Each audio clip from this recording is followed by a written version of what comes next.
Allez.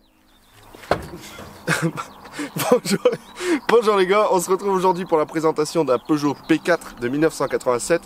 C'est un Peugeot P4 qui est équipé d'un moteur XD3 1D Nord de 76 chevaux qui a été descendu pour l'armée à 70 chevaux. C'est un véhicule léger qui a été utilisé par l'armée française, tout-terrain, produit de 82 à 92 au nombre de 13 500 exemplaires. Depuis l'époque de la Seconde Guerre mondiale, l'armée de terre utilisait les Jeep Hotchkiss M201 qui devenaient très vieillissantes. C'est seulement pendant les années 60 qu'ils ont demandé un remplacement pour renouveler le parc des véhicules avec un véhicule capable de transporter 4 hommes, d'accueillir un poste radio et d'être aérotransporté. C'est seulement en 1960 que l'armée réfléchit à remplacer les Jeep Hotchkiss M201 pour arriver sur un nouveau véhicule. C'est seulement en 1970 que l'armée de terre prendra la décision de lancer l'appel d'offres pour remplacer les Jeeps avec ce qui est aujourd'hui le Peugeot P4 avec une commande de 10 000 exemplaires. Le problème c'est que 10 000 c'est pas grand chose et c'est beaucoup trop pour les petits constructeurs. En gros, pour lancer une chaîne de fabrication, ça coûte énormément d'argent. Donc les petits sont mis de côté et pour les gros fabricants, 10 000 c'est trop peu. Donc les gros fabricants sont mis de côté. L'armée devra trouver une solution et utiliser exactement 7064 BRI pour soulager le parc de Jeep vieillissant. Et en attendant d'avoir une solution pour trouver le fabricant de leur nouveau véhicule produit français. J'insiste.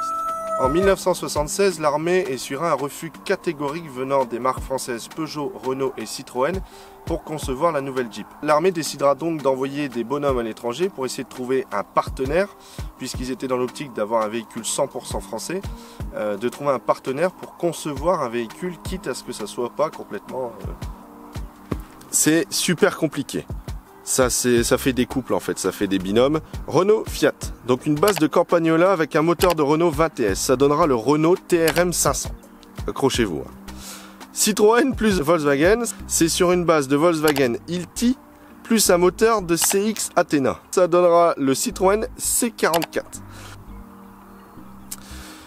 Et là, ah là ça y est, là. Peugeot plus Mercedes-Benz, Peugeot P4. C'est bien ça, non? C'est pour des raisons politiques que les Italiens avec Renault, pourtant favoris, ne remporteront pas le marché, mais ça sera bien Peugeot et Mercedes pour le Peugeot P4. C'est seulement en 1981 que l'armée commandera 15 000 P4 essence et diesel. Ils reverront leurs chiffres à la baisse puisque les effectifs baissent dans l'armée. Impeccable, on a même de l'entertainment. Vous avez vu, on vous fait même des petites entractes. On a décidé qu'il n'y avait pas trop de fumier dans le coin, donc on met les moyens, on met le paquet.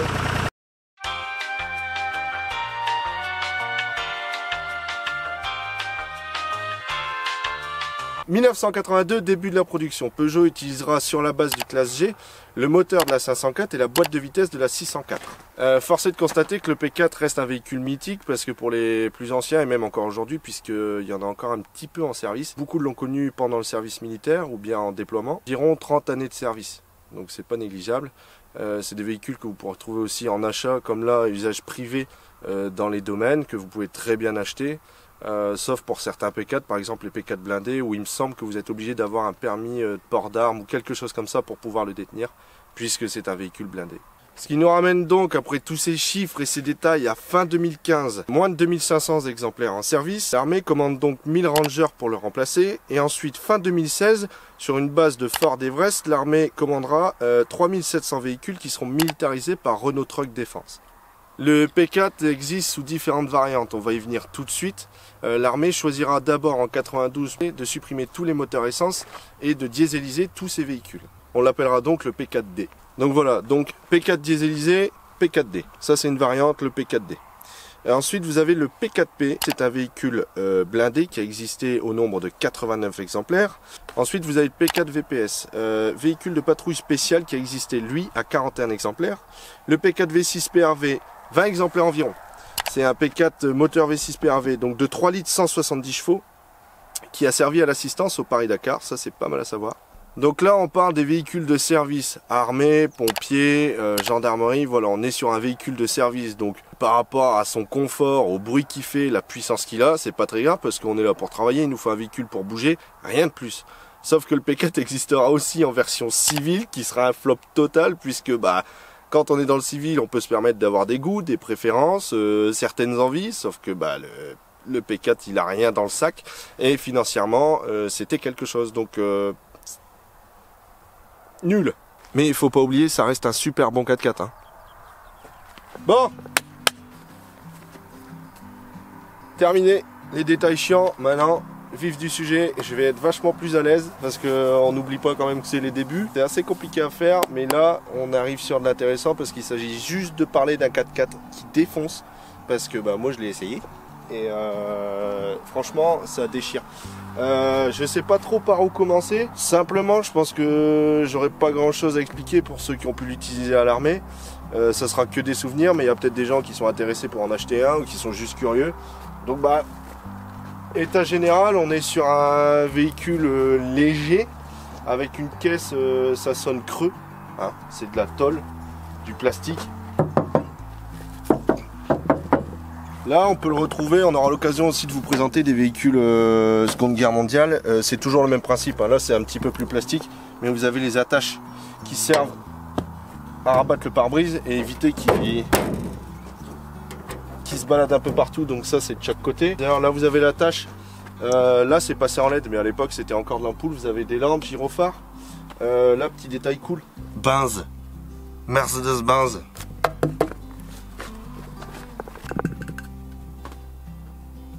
Voilà, donc là on a bien la signature, le mélange Peugeot Mercedes. Là on retrouve au niveau du châssis des points d'ancrage qui servaient, comme je vous le disais, selon le cahier des charges. Le véhicule devait être en capacité d'être aérotransporté et parachuté. Donc là les attaches ont été coupées, il y en a à l'avant et à l'arrière. Vous venez fixer ici des points d'ancrage avec des sangles, le parachute, ouais, sangles pour être attaché, enfin voilà. Ça c'est les composants qui font que,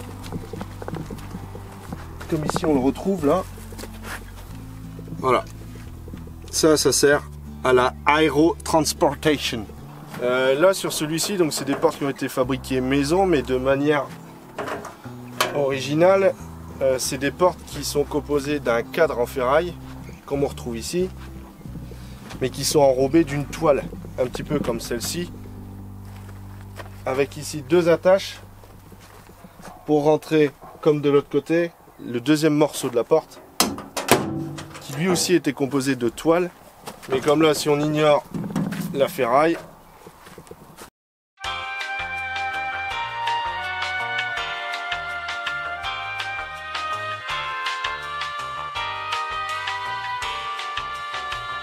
A few moments later. Voilà, on se retrouve avec une demi-porte. Bon, malgré son aspect cubique, brut, on reste malgré tout sur un magnifique cabriolet qui est idéal pour aller chercher une glace à Berck-sur-Mer ou une crêpe, une gaufre selon vos préférences. C'est un véhicule que vous pouvez décapoter équipé d'un arceau. Ici vous avez le support d'antenne, réservoir, et puis on retrouve la petite étiquette diesel comme je vous parlais. Voilà. Roue de secours, ici vous avez deux sacoches qui étaient remplies avec deux filets de camouflage directement attachés sur le véhicule pour pouvoir déployer le filet en cas de problème, en cas de besoin. C'est du full option, hein. Deux banquettes, donc on est sur un véhicule 6 places, elles aussi amovibles, et comme je vous disais juste à l'instant, on voit bien ici les arceaux sur le même principe qu'une Jeep, et ici le cadre qui lui aussi peut être retiré. Les jerrycans, ça on n'en parle pas parce que il y en a partout. Et là on arrive à l'intérieur. Ici on reconnaît bien la signature Peugeot, parce qu'en soi il n'y a vraiment que le moteur qui peut nous aider à identifier le mélange des deux marques. Mais voilà, ça c'est un petit rappel. Mécaniquement on est sur un truc extrêmement simple. On est sur un design et un truc qui est purement fonctionnel. Donc compteur de vitesse extrêmement rustique, sélecteur de lumière. Voilà, pareil très rustique, donc veilleuse, phare, plein phare et blackout. Vous avez ici pour sélectionner, pour faire les appels de phare, on a normalement le Komodo qui est là. Voilà, ça marche au pied. Ça c'est pareil, Dodge, Jeep et tout ça, il y a aussi le sélecteur là qui est au pied.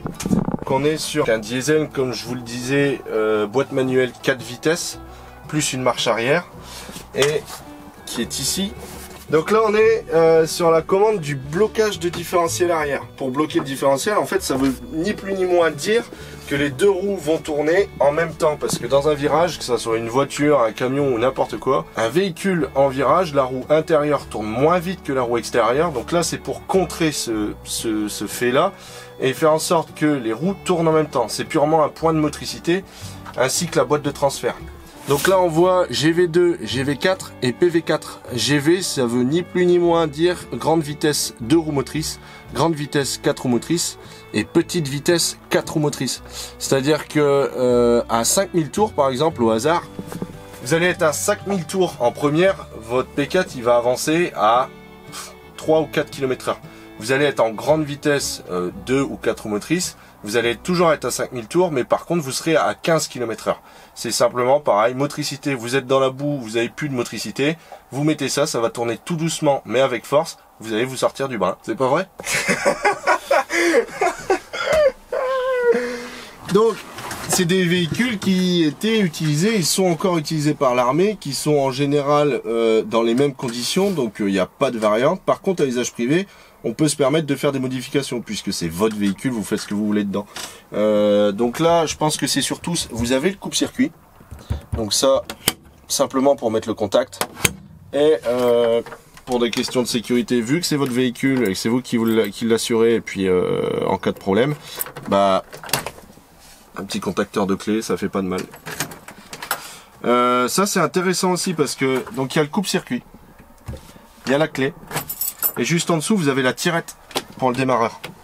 Voilà, ça se fait en deux fois. Donc là point 0, vous le tirez un petit peu, vous allez avoir dedans une résistance qui va chauffer, qui va devenir rouge.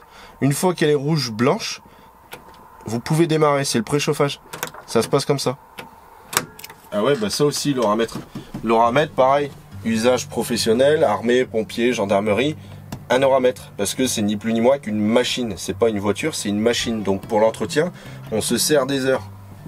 Par exemple, l'entretien au bout de 500 heures, les vidanges, le remplacement des pneus, bah votre véhicule, hop, qui s'en sert? Bah moi je m'en suis servi de 4600 heures à 4602 heures, voilà. Telle personne, pendant ce laps de temps, s'est servi du véhicule. Voilà, pour l'entretien, qui s'est servi du véhicule? Oramètre. Celui-là il a 4678 heures. Sonde de température, tensiomètre, et ça c'est l'accélérateur en main. Voilà, si jamais vous voulez faire tourner un petit peu dans les tours pour qu'il recharge ou qu'il chauffe, accélérateur en main. Coup de capot.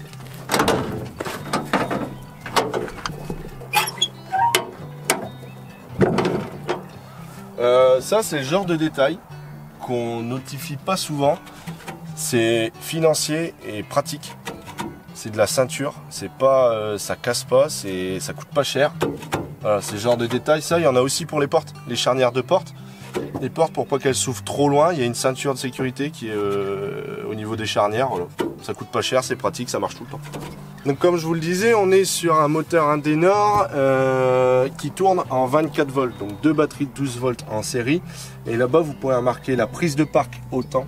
Donc la prise autant, en fait, c'est une prise un peu comme une prise pour tout le monde. C'est une norme qui a été imposée entre véhicules. C'est une prise qui va servir à recharger, démarrer d'autres véhicules. Enfin voilà, c'est la prise à tout faire. Elle se trouve ici. Voilà, ça c'est pour les détails techniques. Maintenant, on va passer aux choses sérieuses. Et on va aller l'essayer.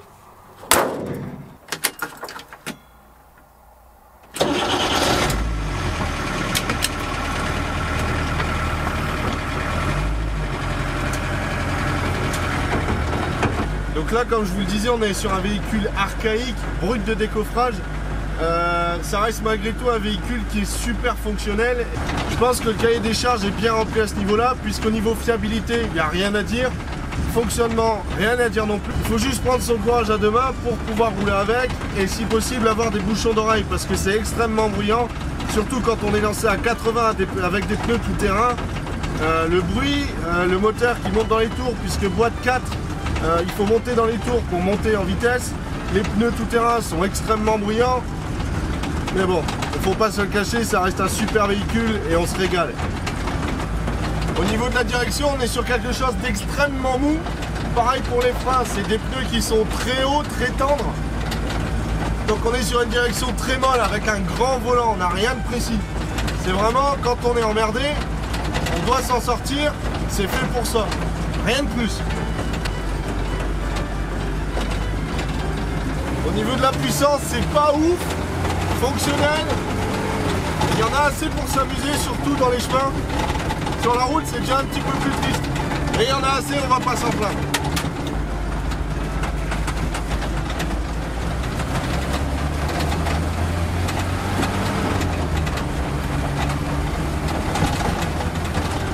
C'est un véhicule qui est super confortable. C'est génial. Voilà, donc là on va sortir du chemin de terre, on va voir directement pour l'essai routier. Et avec un peu de chance, avec le micro, on va entendre le boucan que c'est. Et encore là, on a de la chance parce que les portes, elles sont ouvertes, on a enlevé les demi-portes. Donc on n'a pas l'effet de résonance parce qu'en plus, c'est des portes en ferraille. Et c'est une catastrophe, ça bourdonne comme pas possible. Les portes, elles claquent, ça résonne, ça bourdonne. Il n'y a pas de joint autour des portes non plus, donc ça souffle aussi. Et l'eau, elle passe. Là j'arrive, je suis à 60 km/h, on va arriver à 70 et 80 vitesse maximum, faut déjà y aller.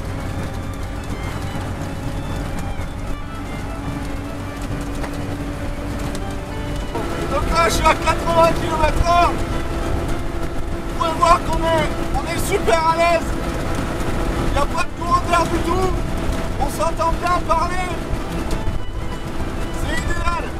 On pourrait presque faire une petite sieste. Ça serait super cool. En fait, le P4 c'est ni plus ni moins qu'une Ferrari qui roule vite. Parce que c'est en plastique aussi, donc il y a peut-être moyen de faire un croisement de trop là-dessus.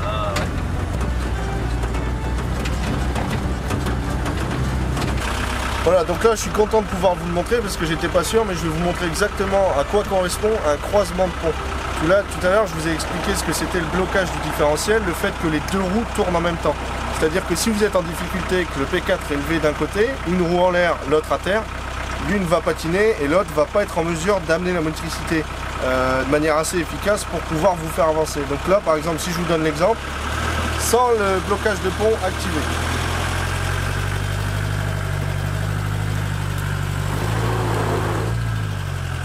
Donc là, la roue arrière droite ne tourne pas puisqu'elle touche le sol, celle-ci se décolle donc elle patine en l'air. Je vais simplement activer le blocage de pont pour que les deux roues tournent en même temps. Ça va être radical.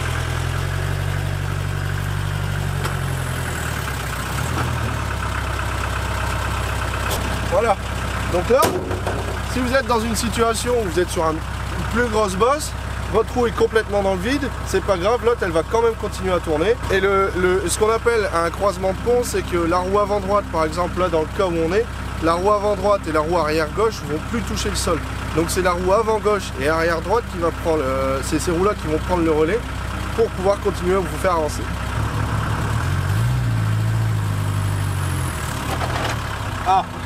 Là on cause. Donc voilà. Là on cause, ça c'est un vrai croisement de pont, il fallait juste aller un petit peu plus loin dans la démarche. Donc comme je vous ai expliqué, il y a une roue dans le vide, l'autre qui touche à terre, la roue avant droite elle est très sûrement dans le vide. Et pourtant ça n'empêche pas le P4 d'avancer puisque le pont arrière est bloqué, les deux roues tournent en même temps, donc tant qu'il y en a une qui touche à terre, vous avancerez.